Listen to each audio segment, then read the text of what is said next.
180 SK.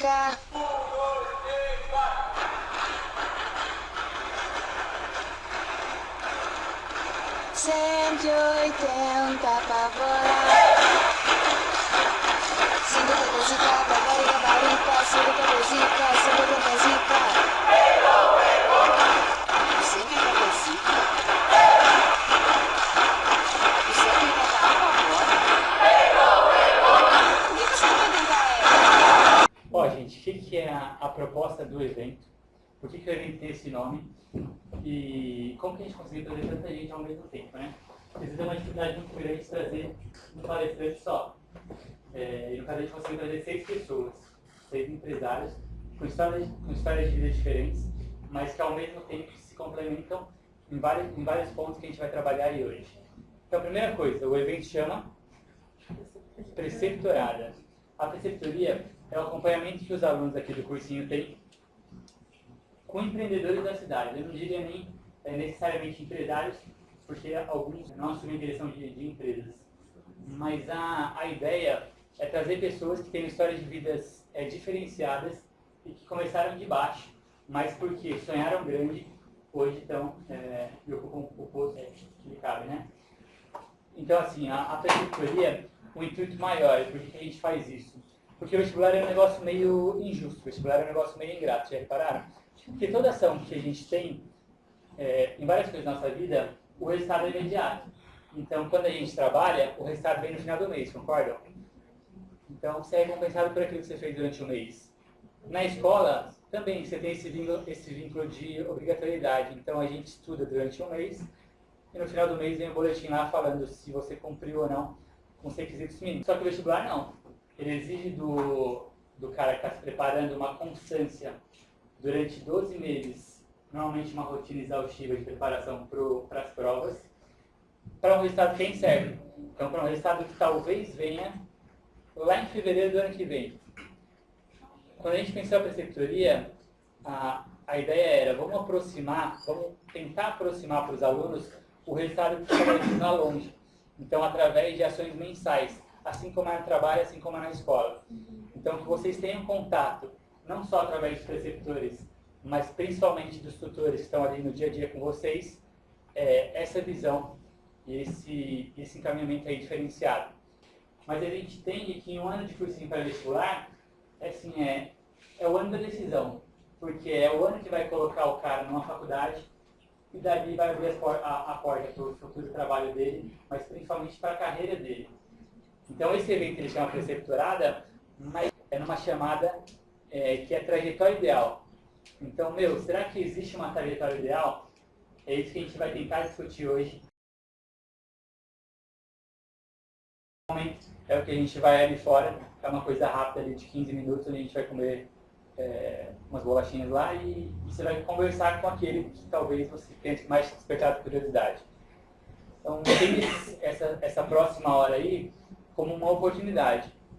E essa oportunidade é no sentido de um momento decisivo. Assim, a probabilidade disso acontecer de novo é muito pequena. Então, assim, desde já eu quero agradecer a presença de vocês, porque eu lembro que quando eu estava ligando, eu liguei para várias pessoas, inclusive nem todos estão aqui porque não puderam comparecer. A gente tem um grupo de 10 preceptores. Enfim, por causa da rotina, muitos não conseguiram vir. E eu lembro que quando eu estava ligando para tentar organizar o evento, com alguns eu falava assim, eu comecei a perceber que eu não podia perguntar qual dia e horário que a pessoa podia, porque não ia achar um ponto comum. Então, para alguns eu perguntava qual dia você não pode. E aí já sobrava várias outras alternativas. Então, muito obrigado aí pela presença de vocês nesse nosso Preceptoradão. Pessoal, só queria reforçar, eu falei em uma das salas e na outra não. Eu queria agradecer a presença de vocês aqui hoje. Eu sei que é difícil arrumar um espaço na agenda de vocês. Mas é o seguinte, pessoal, mesmo para as pessoas que vão seguir diversas carreiras em N áreas, não fechem portas para vocês. Vocês sempre vão ter a opção de se tornar donos do seu próprio espaço. Vocês sempre vão ter a opção de começar um empreendimento. Então, se em algum momento da sua vida você realmente chegar a essa situação, vocês vão poder lembrar do dia de hoje, dos conselhos que eles deram. Então não fechem portas, porque eu não quero isso para a minha vida. Porque isso está sendo oferecido para vocês, e vocês sempre vão ter essa opção ao longo da vida de vocês. Beleza? Sim ou não? Sim. Obrigado. É isso. Então, uma vez eu ouvi uma frase e o cara falava assim, ó, o importante não é só o momento da chegada. Então, pô, imagina uma viagem, o importante não é só chegar no destino, mas muitas vezes curtir o caminho. Então depende muito da forma como você vai conduzir o momento que você está no carro lá, às vezes com a sua família.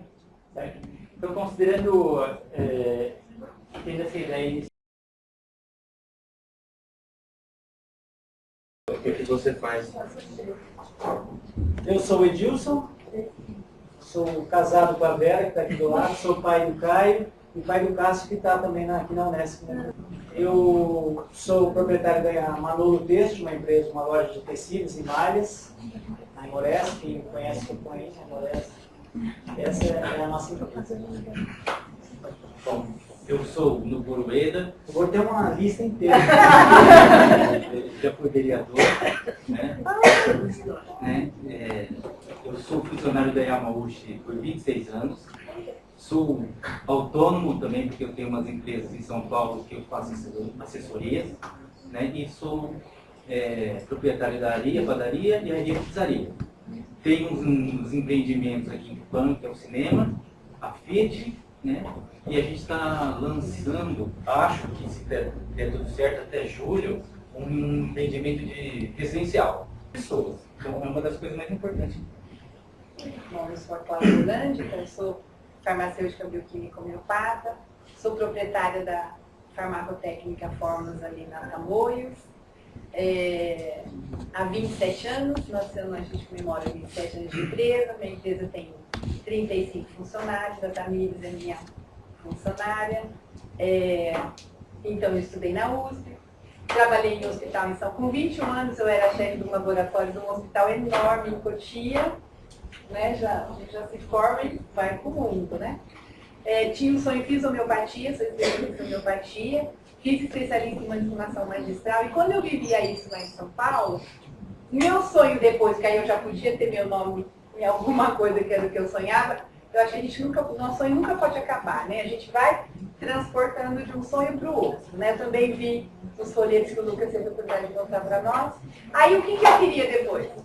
Eu queria poder trazer aqui para o interior aquilo que as pessoas dos grandes centros tinham e que aqui a gente sabia que não tinha, né? Uma manipulação diferenciada, que se alguém quisesse, teria que se deslocar para grandes centros. A gente pretende ter uma filial em Marília agora, estamos trabalhando para isso, né? E na minha parte extra profissional, a gente tenta servir a comunidade, eu sou rotariana, né? Coordeno o grupo das crianças do Rota aqui no meu distrito rotário de 7 a 12, no centro. Eu sou Maria Helena, tenho a escola de idiomas chamada Language Center. Nós temos 7 idiomas dentro da escola, inclusive português para estrangeiro. Sou formada em administração com gestão empresarial, com pós-graduação. Tenho 3 filhos, todos casados, crescidos, criados, seguindo a vida deles. Meu sonho é poder realmente fazer a população de Tupã acreditar que um idioma faz muita diferença. Quando você quiser fazer qualquer coisa a partir daqui de Tupã, você não precisa sair de Tupã para precisar do idioma. E o professor de inglês estava contando, eu estava quase começando a dar risada. Perdoa, eu sou meio doido. Aí é o seguinte, vou contar uma história para vocês aqui que são alunos. Isso sirva de lição para vocês, tá? Para começar, quem já não faz hoje em dia, acho que é normal todo mundo ter, pelo menos estudar uma outra língua estrangeira, pelo menos o inglês, que é universal, entendeu? Há um ano atrás eu tinha o sonho de fazer mandarim. Não consegui aprender. Mas eu vou tentar. Mas eu vou contar a história do mandarim depois pro grupo. A história do mandarim é interessante. É legal. Aí o grupo passa. É legal. Vou contar só a história do inglês. Então tinha um rato. O rato era perseguido pelo gato. E teve uma época que o gato estava com muita fome. Sabe essa história, professor? E o gato perseguiu o rato até que um dia que acuou o rato dentro da toca do rato. O rato ficou ali por vários dias. E o gato plantou a bundinha dele e ficou sentado, esperando o rato sair para ele poder comer. Então, a hora que o rato estava ficando exausto, ele ouvia o gato miar. O gato miau, o gato mira, miau. Não assim tão bonito que nem eu. Aí o gato miava, o rato falava assim, poxa, o gato tá na porta me esperando, se eu sair ele vai me comer. Né? Isso foi passando vários dias, os dois estavam exaustos. Chegou um ponto que o gato não miou mais. Ele ouviu um cachorro latindo. Au, au, au. O rato pensou, se o cachorro tá latindo, gato tem medo de cachorro, certo? O gato não tá ali, vou sair para me comer. A hora que ele saiu, o gato falou, Val, abocanhou o rato. Só que o rato não morreu na hora, ficou para cima, não pode comer na barriguinha do coitado, você ficou com o ratinho para baixo, a barriga para cima. Só que antes de morrer, o gato falou assim, gato, posso fazer uma pergunta? O gato não pode. O gato fala, o rato também fala, Rita, fala. O rato falou assim, pode, o gato falou, pode falar antes de comigo, eu estou varado de fome, eu vou te ouvir. Aí ele falou assim, como que eu não estou entendendo que o cachorro estava latindo e você estava aqui do lado do cachorro e você estava aqui, como é que você me pegou? Ô meu amigo, nesse mundo globalizado, quem não fala duas línguas morre de fome. Então, sirvam para vocês daí, não ficam só apegados a um só estudo na vida, tá? Agora vou me apresentar. Ó, meu nome é Hélio, tá? Eu sou meio louco, eu sou proprietário de uma empresa aqui de Tupã, que mexe com automóveis, tá? Eu sou dono da Palladio. Eu sempre fui adequado a mudanças na minha vida, mudanças até drásticas, entendeu? Eu sempre falo para todo mundo, uma das perguntas que me fizeram, assim, que você dá um conselho para alguém que está querendo um negócio, o que vocês estão fazendo, vocês estão começando um negócio, que é um vestibular, nada mais é que é um negócio. É não ter medo de nada. E principalmente não ter medo de perder. Porque quem tem medo de perder não vai crescer. Você pode ter certeza. Porque o dia que você perder, você vai frustrar, você vai ficar louco, vai desistir, vai querer se matar. Você entendeu? Então tudo na sua vida tem um brilho. Então você não tenha medo de perder. Meu nome é Fred, eu sou formado em Engenharia Elétrica, sou proprietário da Eletrotécnica Luz, ali na Rua Tiradentes. Sou pai do Renato, ele é pastor de jovens da Igreja Batista.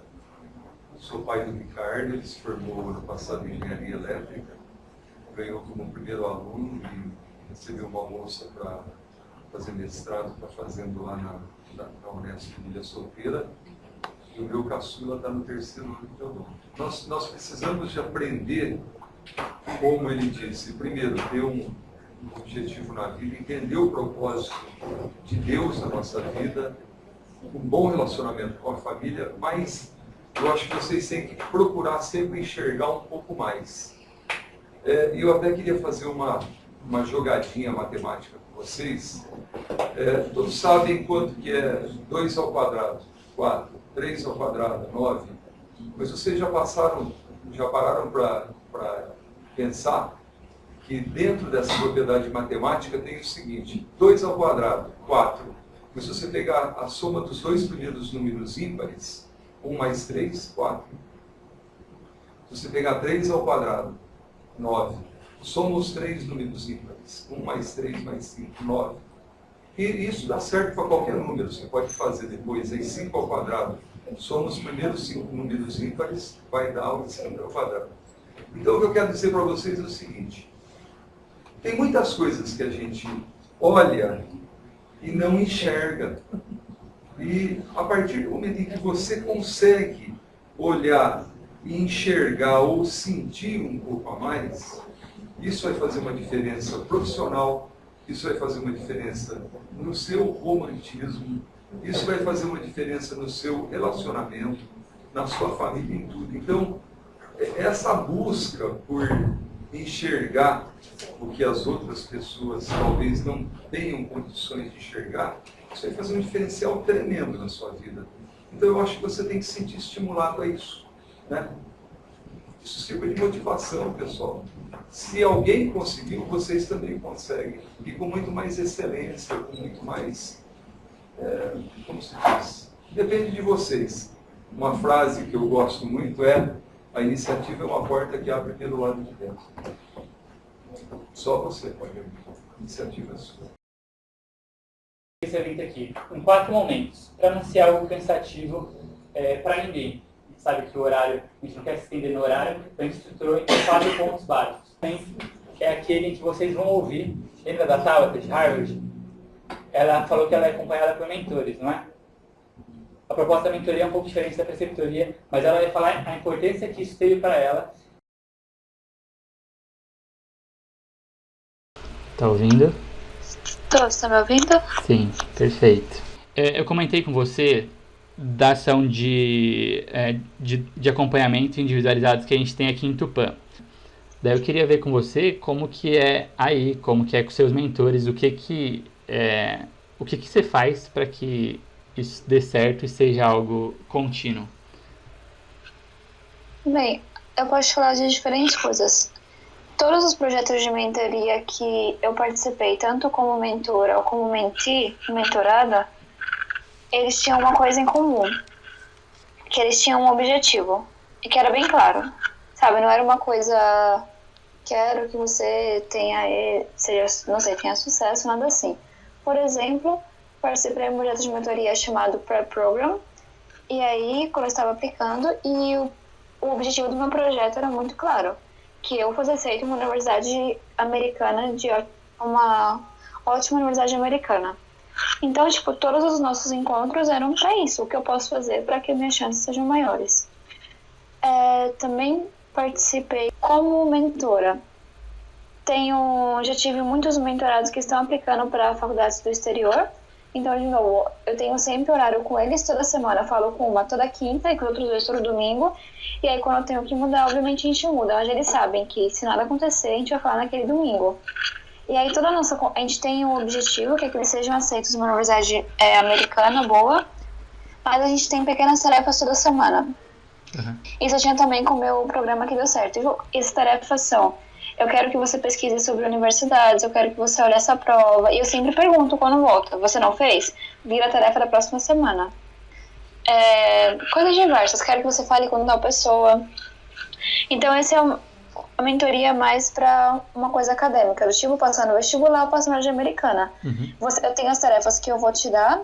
As nossas conversas quase não são sobre tarefa. A gente passa a conversa inteira falando sobre como que você tá, como tá a família, como tá a mãe, tá difícil, tá com a autoestima baixa. Isso acontece muito quando eles estão aplicando pro exterior. Uhum. Então, e aí nos últimos 5 minutos pergunto, nos primeiros 5 minutos, fez as tarefas?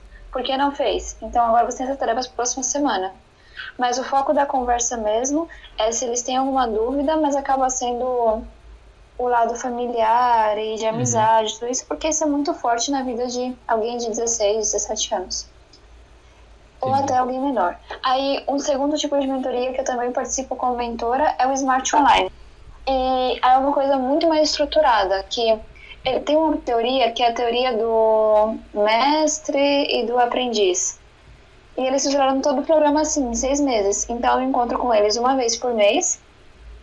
E eles passam por várias fases, que é do chamado, aí depois de receber a tarefa, aí dificuldade, até que tenha do êxito que eles têm sucesso. Então a gente terminou já a primeira fase, que era do chamado, e aí seria a conversa com o mentor, ou com o mestre, eu era mestre, e eu tinha que fazer eles verem o que eles poderiam mudar na vida deles. E era uma coisa que estava baseada nesse livro e nessa teoria, então foi um pouco diferente a experiência. Eles tiveram que assistir vários vídeos, depois refletir sobre isso, e eles tiveram que propor quais seriam os desafios, quais seriam os chamados que eles iriam aceitar. Então, por exemplo, uma menina falou coisas simples, do tipo, não vou abrir o Facebook enquanto eu estiver fazendo a tarefa. O outro menino, o Jay, o professor de matemática, falou, vou começar a fazer perguntas e sentar na primeira fileira, mesmo que eu odeie ele. E beleza, Tabata.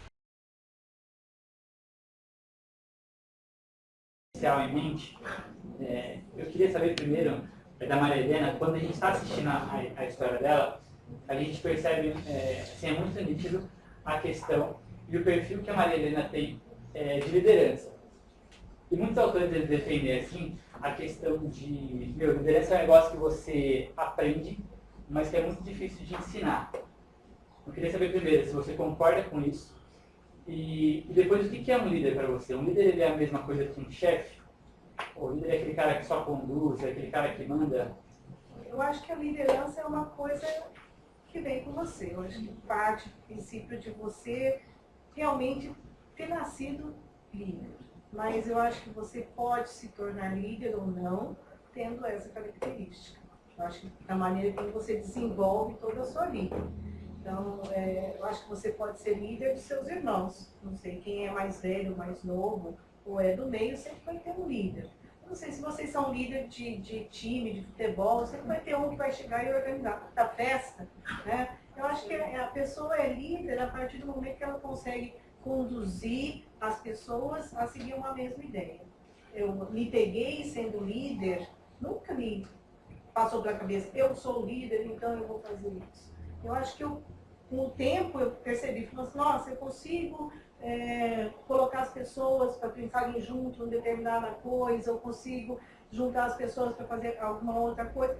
Eu acho que não, acho que tem situações que você também acaba recebendo liderança. Não sei se todos concordam comigo. Inclusive, aí a gente abre agora para colocações. Um ponto que eu acho interessante é quando a gente comenta sobre liderança, é que normalmente a gente tem uma relação de que a liderança é algo na vertical. Sim. Então, é alguém pedindo para alguém. Mas você acha que a liderança ela pode ser também de baixo para cima e na horizontal? Acho que a liderança, para mim, no meu ver, é uma coisa paralela. A gente tem que estar todo mundo junto e todo mundo unido num foco só para você atingir um objetivo em comum. É claro que vai ter alguma pessoa para te guiar, mas não para te impor ideia. Eu acho que a gente tem que discutir, pensar e falar até você chegar num ponto em comum. Então, eu acho que tem que ter alguém sempre na mesa, como você está aí sentado, organizando e falando assim, olha, então vamos lá. Você acha isso? Você está exercendo uma liderança sem mandar em ninguém. Então, eu não acredito que seja somente... Acho que quando você impõe, já não é tanta uma questão de liderança, eu acho que é imposição. Acho que liderança, para mim, eu vejo assim, é uma coisa realmente na horizontal. Então, teria mais a ver com influência do que com do que o fato de mandar. De mandar. Daí eu acho que daí você está sendo um comandante, né? Você está realmente falando, olha, você não está, eu acho que não tem troca. E aí, gente, qual que é por que a gente está fazendo dessa forma? Tudo que for comentado aqui é porque tem uma aplicação muito grande do que vocês estão vivendo hoje. Então, imaginem no contexto da sua casa. Normalmente você acha assim, quem seria o líder na minha casa? Você fala seu pai, sua mãe. Só que liderança tem muito mais a ver, básico que a Maria Helena falou, tem muito mais a ver com capacidade do que com idade. Então, pelo fato de liderança ter mais a ver com influência do que com o termo mandar, então você pode sim exercer influência de baixo para cima. Muitas vezes, em muitas situações, vocês não vão ter apoio nenhum. E muitos de vocês não têm apoio para vir aqui por sim. Não é assim? Então é nesse momento em que você precisa se posicionar e mostrar aquilo que você quer. Uma coisa que, assim, analisando o que eu penso, né? Todo dia eu tenho filha da idade de vocês, de 17 anos, acabou de entrar numa faculdade, e eu acho que existem algumas coisas paralelas que vão acontecendo na educação da gente desde pequeno, que vai preparando a gente e dando uma oportunidade da gente, né? É um esporte, que você vai jogar basquete, o vôlei, natação, não sei o que aí vai ter o capitão, né? Que o técnico vai escolher, não é porque ele faz, vamos supor, no basquete faz mais 6. O capitão normalmente não é esse. O capitão é aquele que consegue, é o líder do grupo, né? Participei de uma vez de uma palestra que a professora no primário fazia assim. Então, né, primário, prézinho, vamos desenhar um vaso com uma flor. Aí o Joãozinho foi lá e fez um vaso todo decorado, lindo, maravilhoso. Não, Joãozinho, é um vaso com a flor, uma folhinha e 4 pétalas. Aí ele apagou o desenho dele e fez o que a professora orientou. Mandou. No outro ano, a professora, né? Vamos lá, vamos desenhar um vaso com café. Ele foi lá de novo, ele esqueceu, né? Passou o ano, desenhou a flor com o vaso, a flor toda linda, colorida, azul. Não, Joãozinho, não tem flor azul, né? Não tem flor azul. A flor é uma rosa, vermelha, com uma folhinha assim. Ele apagou, e assim a vida dele. Quando ele chegou lá na vida dele profissional, né? Foi mandado ele desenhar uma flor que ele fez. Um vasinho com uma flor. Quer dizer, muitas vezes a gente não deixa. Você não tem criatividade? Pois é, então. Aí, nossa, mas isso aqui, um aluno de arquitetura, não é? Mas ele foi podado. durante, não foi dado, né? Quer dizer, sabe que é uma metáfora? E eu acho que a gente também não Você tem tem essa criança coisa de de 3 anos você que comanda perceber, a escola. percepção de você se tornar líder não tem a oportunidade. E eu acho que as pessoas hoje estão assim, com uma falta de percepção de saber o que é o seu líder, de também fica fácil, né? Somando a isso desde pequeno. E a realidade hoje eu converso eu tenho 1000 seguidores no Face, no Instagram, só que eu estou sozinha dentro de uma sala. A gente não compartilha outras coisas. Mente, né? Mas- Ih, vai ficar complicado no seu Mas, mundo, hein? complementando o que elas estão falando e trazendo uma experiência de vida minha, tá? Só para vocês terem uma ideia, eu comecei a trabalhar muito cedo, comecei a trabalhar com os 12 anos, meu primeiro emprego foi aprender o ofício de alfaiate. Eu aprendi a costurar, aprendi a fazer calça. Aí, por umas questões ou outras, eu fui trabalhar numa loja de material elétrico. Isso tudo para chegar, nós vamos chegar lá na liderança da ONU. Aí o que aconteceu? Eu fui trabalhar numa loja de material elétrico, varria, aprendi a instalar motor, instalar ventilador. Então veja bem, quem é hoje um gerente de engenharia? É um cara que ele simplesmente é um engenheiro eletricista? Não. Ou ele é simplesmente um engenheiro civil? Não. Então, na verdade, ele tem que conhecer todas as áreas. Eu já fui granjeiro, eu já tive padaria. Tudo que a vida me impôs isso, não fui eu que quis. Mas por nenhum momento porque sendo engenheiro deixei de fazer pão. Ou sendo engenheiro deixei de criar galinha. Né? Ou, se vocês não sabem, eu sou professor de karatê.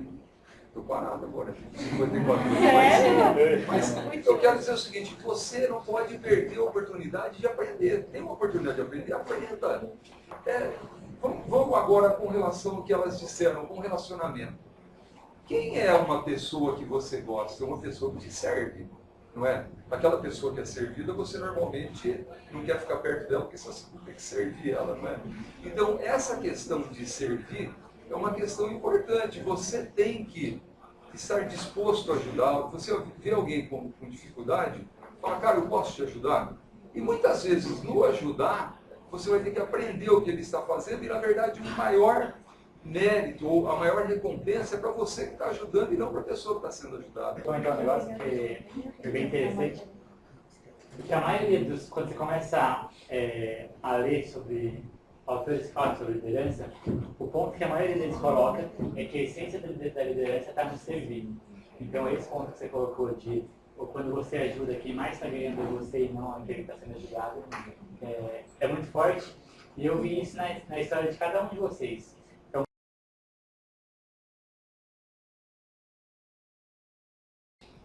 sabe, o Jack Welch foi o ex-presidente da GM, um dos caras mais incompetentes no sentido de liderança, então referência para muitos líderes aí hoje. Sabe quantos por cento do tempo dele ele investia na formação de outras pessoas? Então, levantar líderes. Ele investia 30% do tempo dele com outras pessoas. Então, era prioridade para ele servir. E ele queria emendar no segundo ponto, que tem tudo a ver com isso, e é uma das marcas aí do Nogoro, que eu marquei, inclusive foi eu que gravei o vídeo com o Nogoro, né?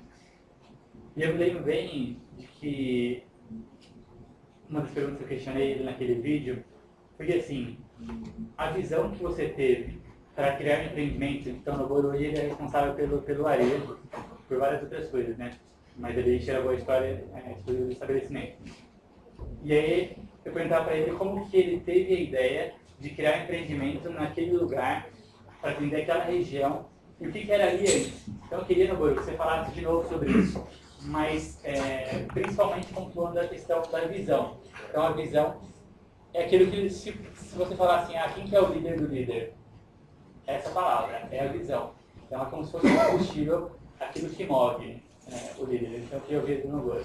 Bom, pessoal, aconteceu uma coisa na minha vida, né, que eu acho assim que marcou muito. Eu estava na quarta série a gente tem mais ou menos 10 anos, e eu venho de uma família bem humilde. Eu acredito que a maioria também tem, né?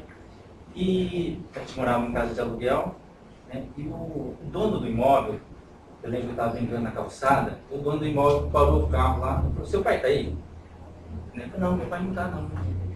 E ele falou assim, então avisa seu pai que o aluguel está atrasado. Né? E depois eu fiquei pensando em dormir à noite e tal, para o pai. Veio o dono da casa aí e falou que o imóvel, o aluguel está atrasado. Tá bom. E daquele momento, eu coloquei um objetivo na vida, que eu teria a minha casa.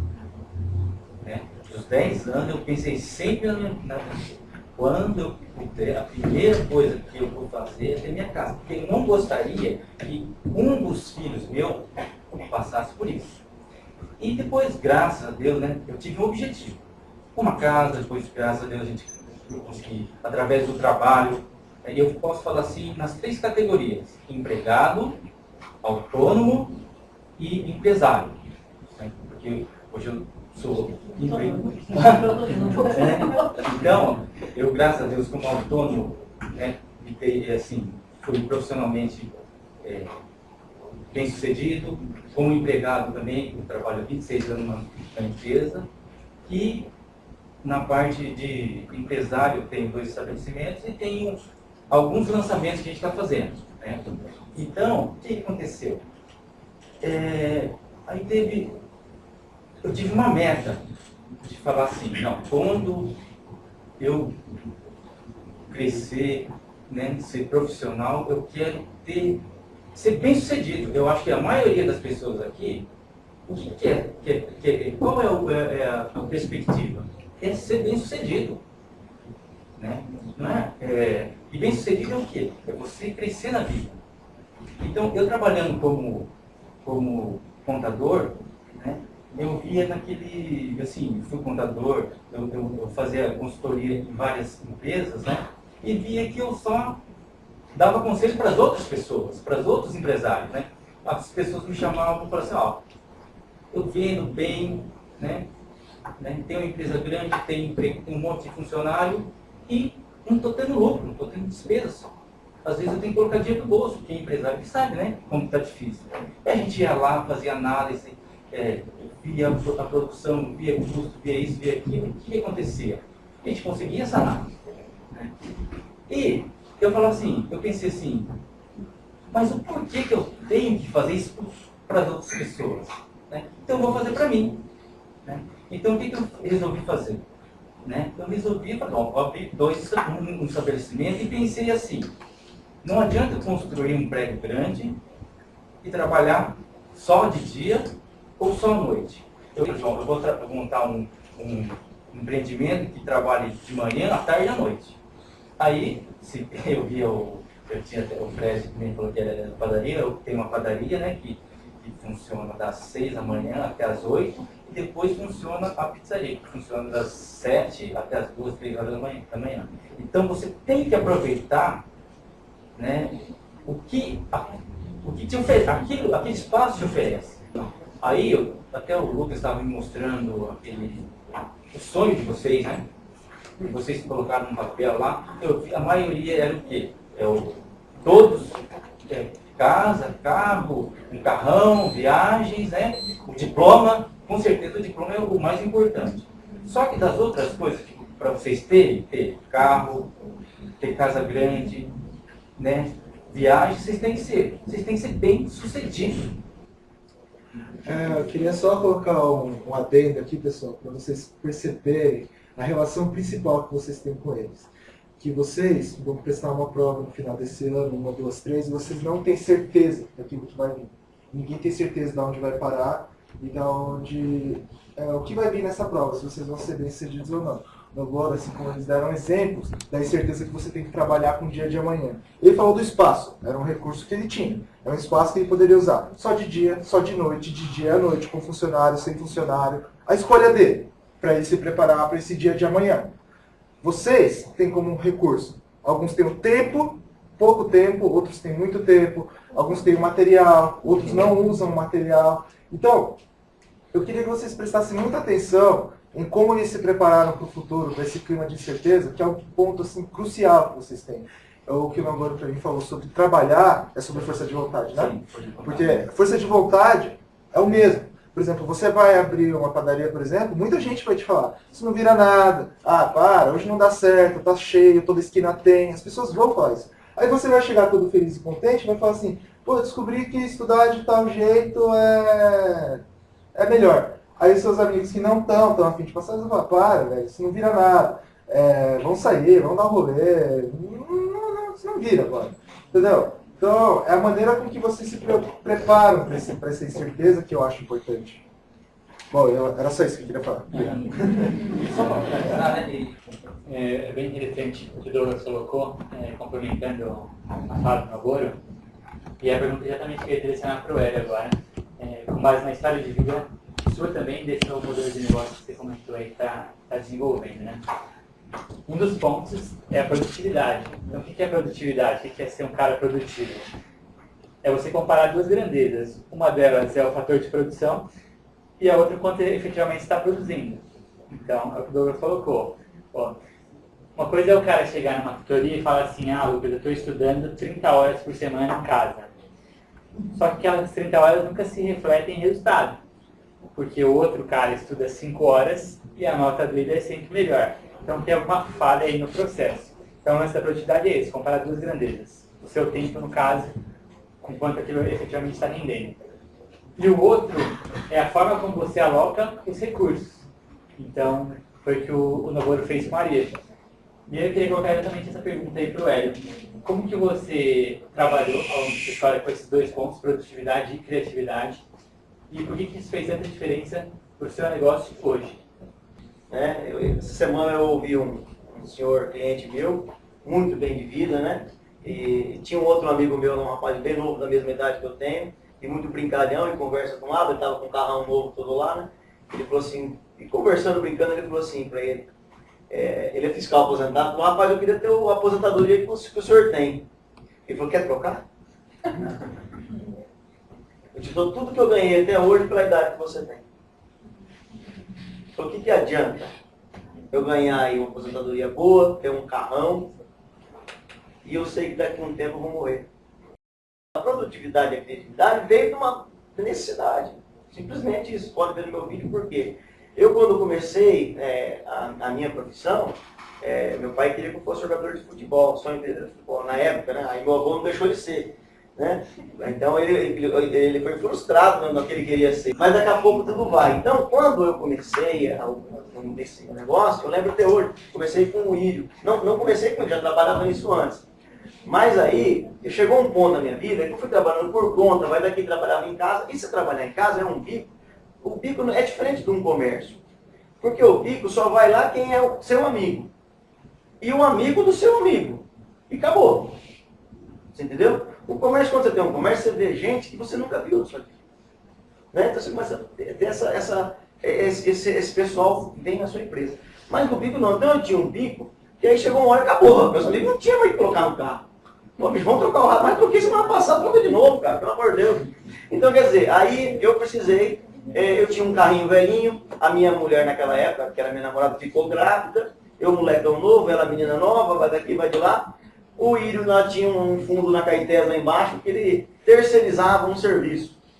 Né? E aí ele falou, quando o Lê fazia o serviço aqui, não é o Lê não, que é um outro Lê que nem faz isso mais.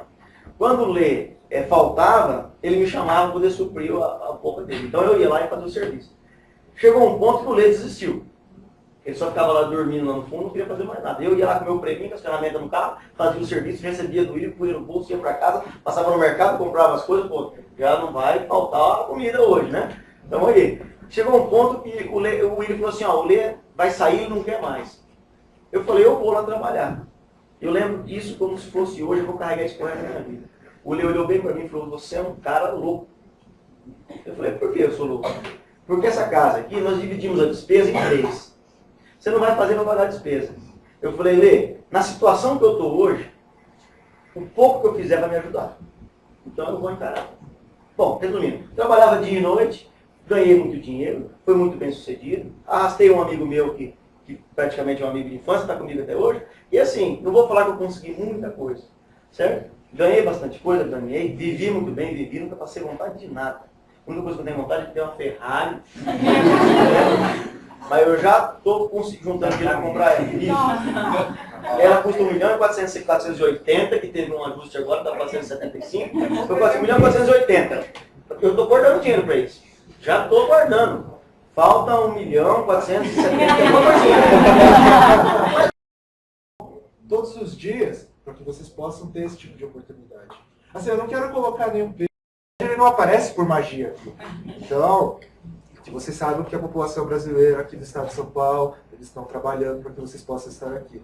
Só para esclarecer, assim, para vocês. Acho que tudo que é suave tem muito mais gosto pra gente do que aquilo que é dado de uma Eu lembro que, assim que começou o cursinho, a gente teve encontro com os pais de vocês.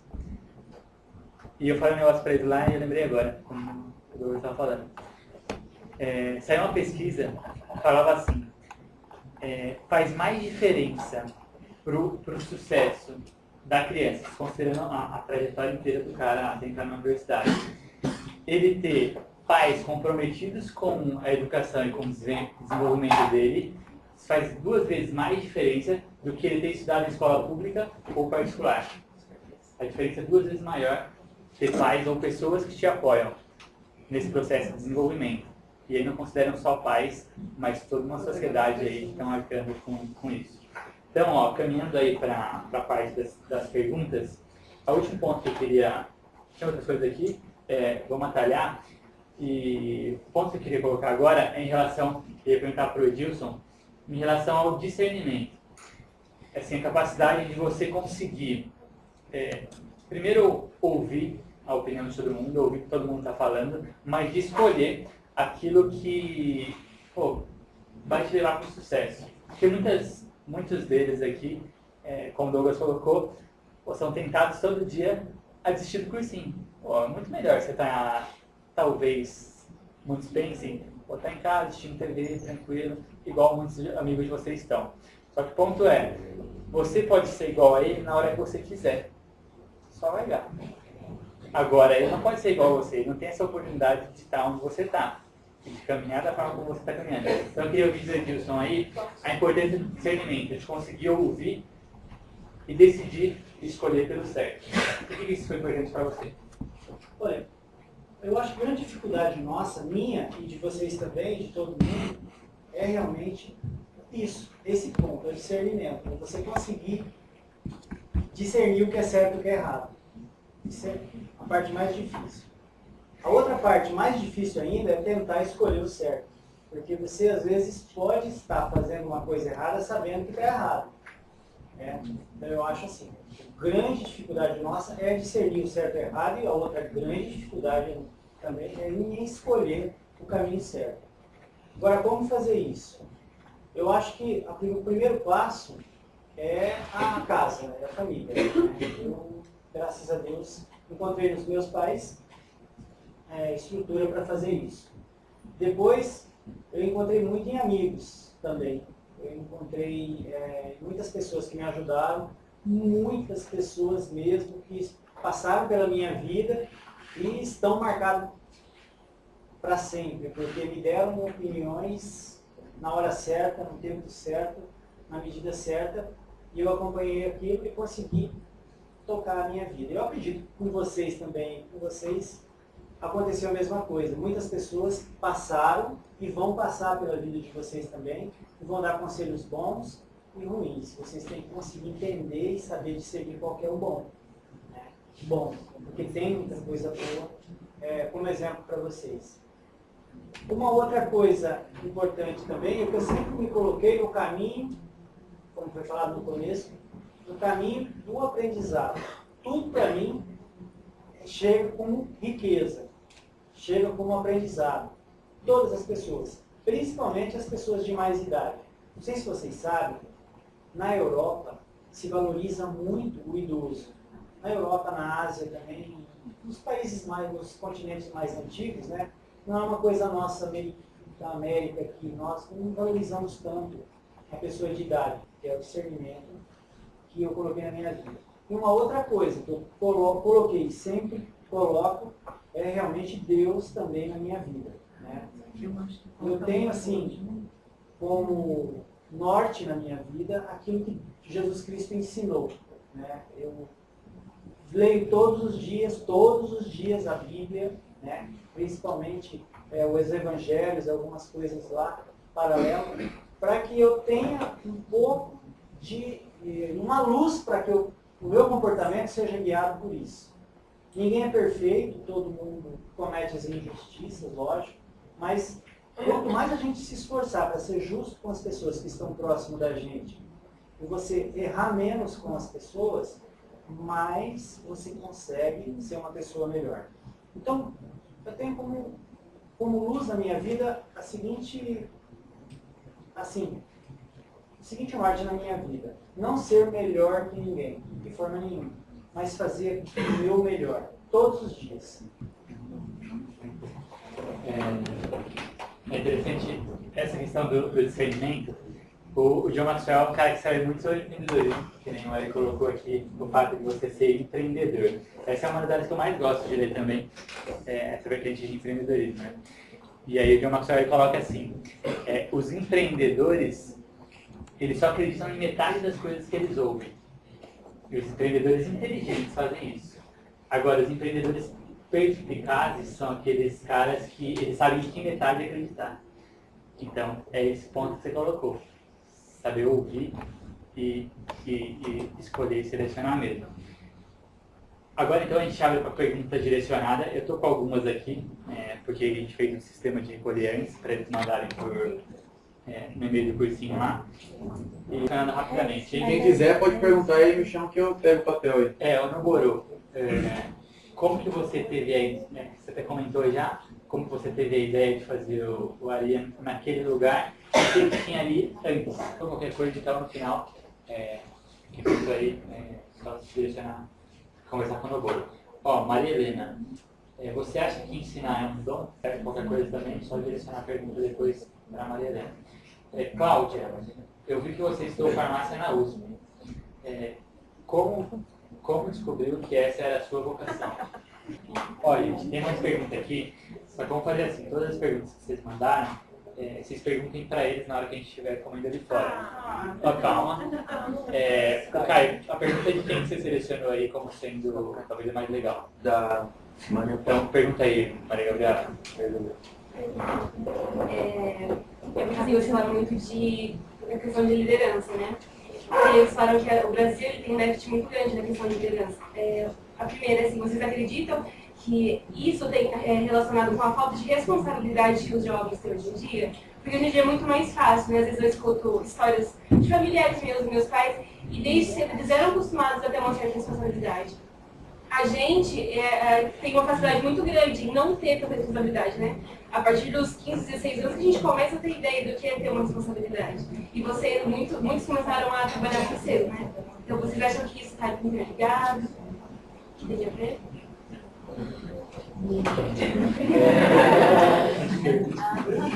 Vocês entenderam a pergunta que ela queria dizer? Eu acho que sim. Se eu entendi direito, hoje as coisas são um pouco mais tardias. Se eu entendi direito, eu acho que nós tivemos que começar a arrumar a nossa vida, a trabalhar, a conseguir rendimentos bem mais cedo que vocês. Na idade de vocês, por exemplo, eu já estava empregado, já trabalhando, já até sendo chefe de uma subseção. Vocês não estão fazendo isso aí ainda. Hoje eu acho que vocês têm tudo de muito e tudo de pouco. Eu acho que bem assim, dos extremos. Vocês têm uma gama de informação e vocês não conseguem trabalhar com a informação. Vocês têm muita liberdade para um monte de coisa e não conseguem trabalhar com a liberdade. E não tem responsabilidade. O mundo é uma coisa. Aí você sai no mercado de trabalho, né? O que eles vão fazer? Milhares de jovens no mercado de trabalho? Né? Quer dizer, você tem toda a angústia do vestibular, né? Quando chega para se formar é a angústia do prazo, né? Eu vou me encaixar, eu vou ter as habilidades que o mercado vai pedir, e é voraz, né? É mais que o vestibular. Muito mais. Mais que o vestibular. Onde é que eu vou agora com esse diploma? Né? Aí se você não aproveitar durante a faculdade, correr atrás do que esses meninos estão fazendo, o aprendizado que eles estão tendo para desenvolver qualquer coisa profissional, eu já estou olhando aqui, eu já vejo eles assim, né? Porque o mercado é voraz. né, com a gente, né? Com os clientes, né? Que conhecimento a gente tem, que habilidade a gente adquiriu. Aí a gente só tem 4, 5 anos para aprender tudo isso, todas as matérias, né? Você lembra daquela frase que eu falei lá no primeiro dia? Olha como ela faz sentido com base no que a gente conversou hoje. Mudança. Um cara falou assim, mudança é a interrupção de uma situação atual. Daí, fez todo sentido. Mudança é a interrupção da situação atual. Aí um outro cara falou assim, não, mudança é a interrupção inconveniente de uma situação atual. E esse termo faz toda a diferença, normalmente, nesse day one, né? Esse início aí. Então, tudo isso que a gente faz com vocês, esses eventos diferentes que a gente tem aqui, são para isso. Talvez hoje seja o day one de muita gente. Então, é aquele start, certo? Se não, teremos novos eventos aí. Certo?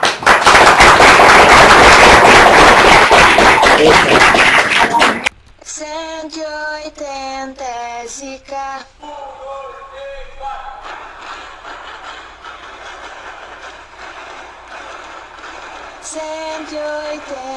Pavora.